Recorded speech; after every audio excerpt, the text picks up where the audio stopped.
The clone rebellion on Kamino started off as a simple act of resistance against the horrific treatment of their world by the Empire. This quickly changed when the 501st, led by Boba Fett, was sent to the planet to destroy the rebellion once and for all, turning clones against clones, brothers against brothers. So I'm going to break down everything that happened on Kamino's darkest day. Before we get into it, make sure you hit the subscribe button for more incredible Star Wars lore content. In the years following the events of Order 66 and the rise of Chancellor Palpatine to the position of Emperor, Kamino was kept under close surveillance by the Empire to ensure that the cloning technology and facilities on the planet were kept under imperial control. Because of the harsh and strict restrictions placed on Kamino by the Empire, a small group of outraged Kaminoans, known as the Clone Masters, began to grow an army of clone troopers in their cloning laboratories in hopes of fighting back against the harsh rule of Palpatine. The secret clones created by the rebellious Kaminoans were known as the Clone Anti-Troopers and was mostly made up of clones who specialized in airborne combat with jetpacks. Because the Kaminoans knew that the Empire would eventually discover their secret project, they also began to create a small force of clone anti-arc troopers who would be given the tough task of defending the clone production laboratories from Imperial invasion. The day that the rebel Kaminoans always feared finally came on one gloomy, rainy Kamino morning. The Emperor became aware of the plan to remove the Empire's tight grip from Kamino and sent the 501st to put down the rebellion quickly and quietly. Tragically, a clone himself, Boba Fett, was placed in command of the 501st before the invasion, making this a pure battle between Imperial clone stormtroopers and Kaminoan anti-clones. Boba Fett was placed in charge of the 501st for the mission because he had been created there as an exact copy of his father and had an incredible knowledge of the facility. Let me know down below how you feel about Boba leading the 501st into battle against his own brothers. Even though he wasn't created to be a soldier, Boba is still as much a clone as they are, so it's really heartbreaking to see. As the 501st and Boba landed on the rainy world of Kamino in their Sentinel-class landing craft, Boba Fett traveled swiftly but alone towards the cloning facility, beginning the tragic story of the Clone Rebellion. He quickly destroyed a door control console which was keeping the entire facility on lockdown and was able to break his way inside.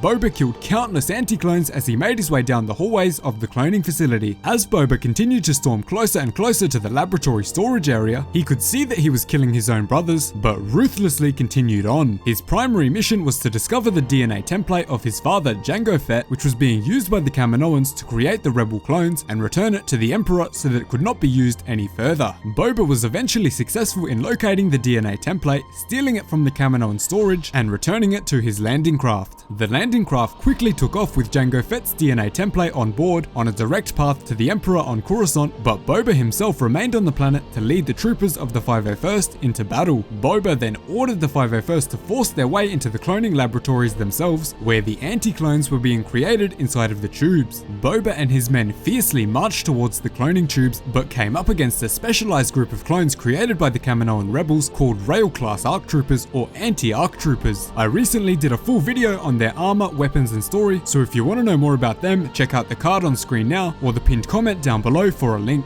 The sole purpose of these Anti-Arc Troopers was to protect the anti-clones that were currently growing inside of the tubes of the laboratory. Unfortunately, however, Boba and the 501st were simply too powerful and too experienced in combat for the Anti-Arc Troopers to come up against, and they quickly defeated and slaughtered almost every single one of them. Once they had killed the last remaining resistance inside, they smashed the tubes where the unborn anti-clones were growing and destroyed the life support systems, rendering the Kamino cloning facilities completely useless and no longer able to produce clones of anything. Once their last hopes of rebelling against the Empire were destroyed, the Kaminoan leadership quickly rushed to their ships to escape off-world to a secure location, but were unfortunately killed before they could make it there. The two LAAT gunships that they were using to escape the rainy world were both ripped out of the sky by rockets fired by Imperial shock troopers and ground-based laser turrets which were placed by the invading troops. After the 501st savagely killed their brothers in the tubes and their life support systems were permanently destroyed, they moved to the outer platforms of Tipoca City, where a massive standoff between the clone stormtroopers and the anti-clones took place. This was the bloodiest battle ever seen in the history of Kamino. Boba Fett soon joined them on the rain-filled platforms of Tipoca City, reinforcing the already dominant clone stormtroopers. Eventually, every single clone anti-trooper and anti-arc trooper were pushed back to the landing platforms of the city, where every single one of them was executed on the spot by their own brothers. With the brutal deaths of the rebellious Kaminoan leadership, the complete elimination of the clone anti-troopers, and the savage destruction of the cloning laboratories, Kamino had fallen. This was Kamino's darkest day. With the defeat of the clone anti-troopers, Kamino once again came under the strict and harsh rule of the Empire, and as a result, the Empire decided that it would take control of the now destroyed cloning facilities, hoping to repair them and use them for their own purposes. After the intense battle was concluded, one of the members of the 501st who was there on Kamino on that dark day wrote a journal entry documenting his experience with the Clone Rebellion and how the Empire changed as a result of it. Here is the chilling journal entry.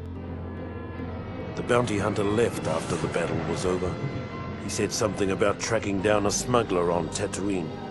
After the Kamino uprising, the Emperor decided that an army of genetically identical soldiers was too susceptible to corruption. Future troopers would be cloned from a variety of templates. Though the 501st itself remained pure, the rest of the Imperial Army gradually became more and more diverse. We never really got used to the new guys. Honestly, really heartbreaking to hear that journal entry after realizing that the clones of the 501st fought against their own brothers for the Empire that didn't even value them. Although the Clone Rebellion was harshly defeated on Kamino, the incident convinced Emperor Palpatine to begin creating a series of clones from a different template other than Jango Fett's. It also caused him to recruit significantly more natural-born soldiers to fill the ranks of the rapidly growing Stormtrooper Corps. He also made the transition to natural-born Stormtroopers because he believed that the clone soldiers would eventually turn on him, just like they did to the Jedi Order in the events of Order 66 and the Great Jedi Purge. With the tragic deaths of every single clone anti-trooper and anti-ARC trooper, the Kamino uprising had failed, and not a single person other than Darth Vader, Boba Fett, the Emperor, and the 501st would know what truly went down on that day, as the Emperor declared the incident highly classified and not to be spoken of ever again. And to end this heartbreaking story off, I'll play another journal entry from an anonymous member of the 501st Legion, recounting his experience in the aftermath of the shocking events of the Clone Rebellion. The entry makes it clear that the general public had no idea that this battle went down because it was one of the most covered up events in galactic history. Officially, there never was a clone rebellion on Kamino. Unofficially, approximately 20 years after we were created, a special detachment of the Imperial 501st Legion was dispatched to Kamino with orders to eradicate an army of clones that had been bred to take arms against the Empire.